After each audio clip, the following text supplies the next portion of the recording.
Right now, Occupy Wall Street tries to revive their movement, but with more protests in lower Manhattan, the question needs to be asked a year after the Zuccotti Park takeover, what has the Occupy movement actually accomplished, and will it yet again be hijacked by the fringe? We will take you there live to find out. But first, his poll numbers are stuck in neutral or worse, and there are growing rumors of dissension in the ranks in the Romney campaign. But are Romney's problems the fault of the campaign, or does the candidate have only himself to blame? Plus, violent anti-American protests spread across the Muslim world. Are troops coming under fire in Afghanistan, and the Obama administration taking heat from our allies in the region? As the foreign policy crisis takes a major role in the campaign, who's really best to be in the Oval Office right now? Good evening, everybody, and welcome to RFL. I'm Richard French, and thank you so much for joining us this Monday evening, September 17th. Now, get this, 50 days left until the election that many of us thought would never get here. Well, President Obama, he has a growing crisis in the Middle East on his lap. Mitt Romney's searching for ways to try and move the needle, and the latest polls show that he's gaining almost no ground since the Republican convention in Tampa. If anything, he may be going in reverse. Now, the convention bounce he was expecting has instead fallen flat. And for more, I want to bring in our senior political correspondent, Andrew Whitman. And we get bombarded by numbers, but we certainly are getting a pattern here, so it's not anecdotal at this point. And we're going to try to spotlight just a few of these critical numbers, Rich. As you mentioned, those numbers beginning to get problematic for the Romney campaign. You mentioned the most daunting, just 50 days until the election. And almost as disturbing for Romney backers are the latest numbers coming from swing states. Real Clear Politics crunching the numbers and finding that in the 8 key battleground states, Romney now trails in every single one of them. Check out these numbers from 3 critical states: Ohio, Virginia, and Florida, states the GOP counting on to put Romney over the top. Romney's advantage on his signature issues also seems to have been erased. Latest New York Times CBS News poll finds that more voters say they trust the president over Mitt Romney to get the economy moving again. On health care, thought to be the president's biggest weakness, Obama up 10 among all voters, up 4 among likely voters. And on who voters trust on foreign policy, the numbers are also lopsided for President Obama.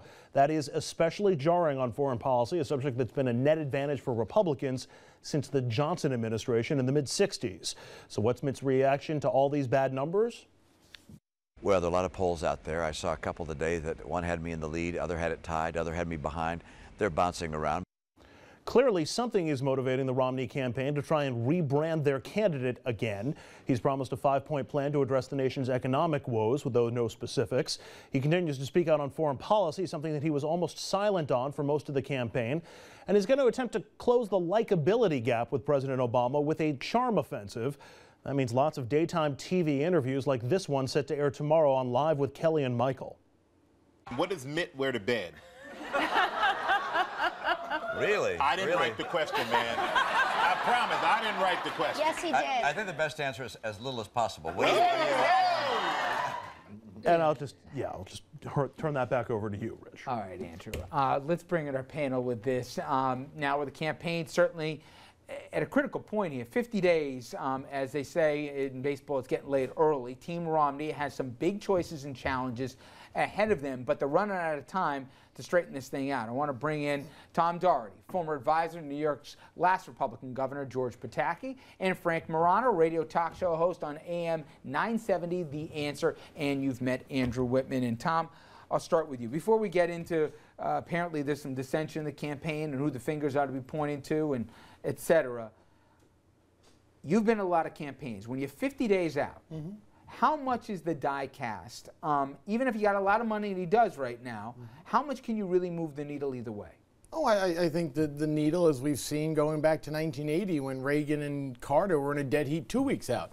I think that, listen, I think that everything that the polling has shown us is one thing, is that the majority of Americans believe that Barack Obama has been a failed president and he should be fired. However, the question is whether they should hire Mitt Romney for the job.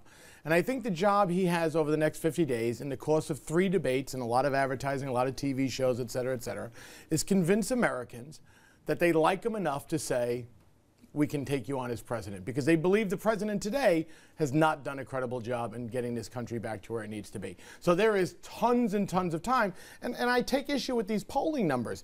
I mean, look, Rasmussen, which has been a very consistent poll, and they've had Obama up, they've had Romney up, blah, blah, blah, blah. They do a daily tracking. Taking a poll that's 7 days old, et cetera, and throwing it into the real clear politics average means nothing. I mean, there was a poll out today, I don't even know who did it, that said Michigan was within 2 points. I don't know if that's necessarily true.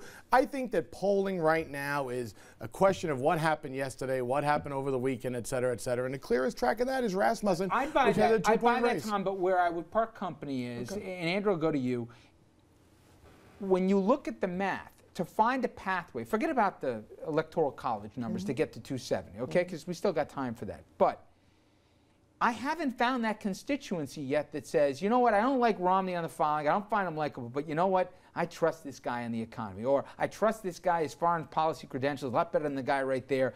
The world's going to be a hot mess here for the next 4 years. I need this guy in the chair, even if I don't want to have dinner with him. I don't find that. What's his sweet spot right now? Because other than people who don't like Obama, just because they don't like Obama, he hasn't found a group yet that's ready to line up for him. It's white men and evangelical voters. Those are the two groups that have been solidly in Romney's category since day one, and those are the two groups. And even on white men, that number is starting to slide a little bit. And I just got to say, with all due respect to Tom, the bubble that's coming from the right is just impenetrable. The comparisons to Jimmy Carter, polls are meaningless. They're only a reflection of what people are saying their view on the candidates in the election is. And this sense that President Obama is a failed president is not the view that's being widely held. And it's been— By whom? And by What's his approval rating? His approval rating is around what? 48%. Okay, so that means 52% of Americans. No. Wait, no, that means that about 46% so they're disapproving. But 48% they're not prepared to just fire President Obama and elect whomever. I didn't say that. But remember, Reagan, I believe, in '84 had a 37% approval rating and wound up winning a landslide during the course of that. In 1980, and won a landslide election. The point is that— I'll make one thing, Tom, yeah, and, you know more about Reagan than I did, was I met him. People wanted to like Ronald Reagan. People he did didn't like go. Ronald No, Reagan. People did like Ronald Reagan. Reagan. I'm talking on the Republican side. He had the capacity to do well in a debate. We all remember some of the lines. There you go again, etc. Who thinks? Would you bet your house money that Mitt Romney's all of a sudden going to turn on a human charm offensive on these debates? I think that these are the same comments, Richard, that you've run on this program during the course of the Republican primary. And Mitt Romney won the Republican primary after we went through. How many candidates that we go through, we're going to beat him in a Republican primary? I think that at the end of this, we are going to look back on the debates and we're going to say, again, I believe Mitt Romney will win a very close election. However, I still believe this, that after the debates are over, we're going to go, Mitt Romney exceeded expectations in those debates, because I think those 25 debates that he's already had in the last 16 months are going to serve a good purpose. Okay, now, Frank, let me there you go. He's got a and that's what matters. He's got a 50-point plan for those debates. Frank, beyond the challenges, what are his choices? In that it seems that he's doing this charm offensive. I don't know how successful it was when he's telling us what he's wearing, which is nothing to bet anyway. Ooh. But beyond that, as little as possible. He does seem that I thought we'd hear it in Tampa, but it seems like now he's going to lay out some specifics because maybe he doesn't have another choice. Is that really the only alternative he has to this point? Well, that is one of the things he needs to do. He also has to work on this likability gap, and I don't think he's going to do it with Kelly Ripa and Michael Strahan, because watching that interview, other than making you cringe because you're thinking that we live in a country where this is what consists of a presidential campaign, it just reeks of inauthenticity. He shouldn't pretend to be the kind of guy that you want to have a beer with. He shouldn't try to be that guy because he's not that guy. I think this new strategy right now, he risks being very Al Gore in 2000, where he is kind of a different person depending on what the different consultant tells him. You know, you started the show with the yogiism that it's getting late early, but the more apt yogiism, I think, for Mitt Romney is if you come to a fork in the road, take it. It seems like he's trying to go in every single different direction. In terms of Romney's core constituency, he definitely has the Gordon Gekko vote locked up.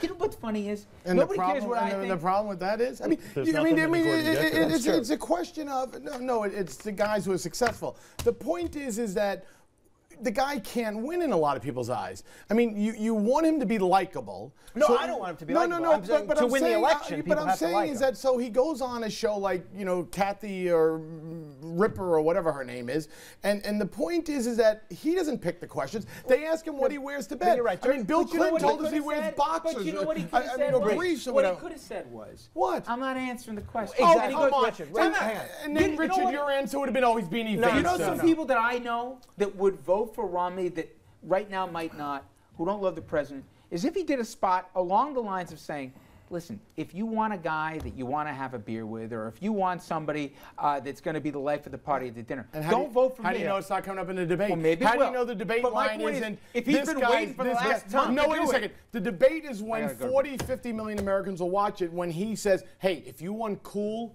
that's your guy. Tom, if you want a president, I'm your You guy. remember during the Republican primary debate how they asked Rick Santorum, do you watch Letterman or Leno? He just said neither and rolled his eyes. And it came And he across lost. in that moment And he lost. that this whole And he thing, this lost. whole carnival was We're going beneath to a him. break. That He wasn't lost. why he When lost. we He come lost. back, That's why he we're lost. going to get into That's the why issue he as to lost. why No, he's he here. didn't win, though. You got a president that's certainly beatable here, but we're hearing about fighting in the ranks as much as Tom wants to blow it off. I'm going to ask him, as a guy who ran a campaign here, is it the candidate in this particular case, or is it the strategist? Why do we have ourselves in a situation where most people thought, including yours truly, he'd be up instead of down in the numbers? Stay with us. We'll be right back.